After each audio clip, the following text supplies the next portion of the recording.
The year is 2022, and American prisons are cramped with inmates. The vast majority are nonviolent offenders convicted of drug abuse, and the majority are black. Marijuana is the biggest cause of drug convictions, dwarfing all others. How did we get to the point that these nonviolent offenders are being sentenced to jail for years and years for mere possession, not even selling, of a mild, non-addictive drug? The path to this calamitous state of affairs started in the 1920s, with Prohibition. The so-called Poison Acts established opium and cannabis, then viewed as fashionable narcotics, as illegal drugs available only via prescription.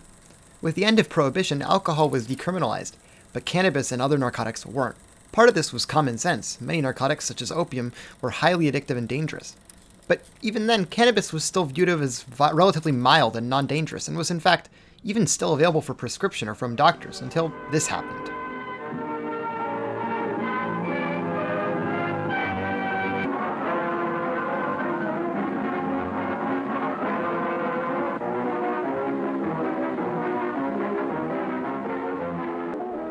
Became caught in the dual web of capitalism and racism.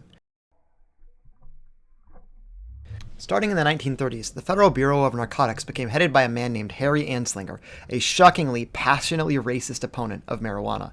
As head of the FBN, Anslinger demonized and disproportionately targeted minorities, and as part of that, he targeted marijuana. He didn't only have his position in the federal government to help, he had connections to William Randolph Hearst, a major newspaper magnate. Hearst had his own reasons to attack marijuana. He was a board member for nylon companies and viewed hemp or natural materials as the #1 threat to nylon. He also owed massive amounts of money to wood paper companies, which were being threatened by hemp paper.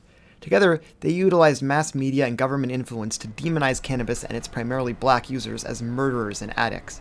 Anslinger used the so-called Gore files, brutal quotes from racist police reports taken out of context, and then cast as the responsibility of cannabis to make his case. Anslinger's overall attitude towards cannabis, or reefers as he called them, was expressed in one of his common, shockingly racist remarks slammed on the front page of every newspaper. In 1937, Anslinger got his wish. Cannabis was legalized and criminalized nationwide. In 1952, the first mandatory minimums were passed, and in 1973, under the administration of President Richard Nixon, the war on drugs began. A national campaign of terror against black communities, justified as drug crackdowns, commenced. In 1984, the nation's arguably worst president, Ronald Reagan, passed the Comprehensive Crime Control Act, and 2 years later amended it to include anti-drug provisions, including mandatory prison sentences and 3 strike laws. The so-called war on drugs served as a method to destroy black communities, and in doing so, secure the power of white politicians.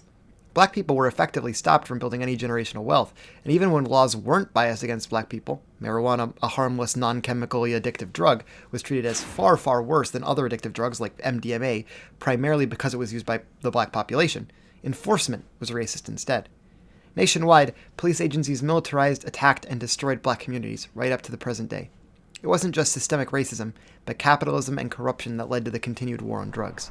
Because the United States is a dystopian hellhole, private prisons are a real thing that exist and are contracted and paid by the government to house prisoners.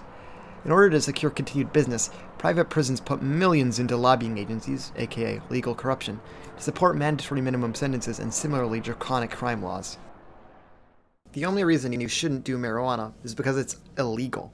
It's not dangerous to people over 18. Numerous studies have shown it's non-addictive, including one called the LaGuardia Report commissioned by the US government before the war on drugs. And, if taken in edible form without smoking, it's not even harmful to the lungs or other parts of the body.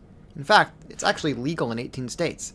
The law and the systems that exist are broken, and true education on drugs comes from knowing how they're broken, not by treating the existing laws as true gospel and preaching their words for students.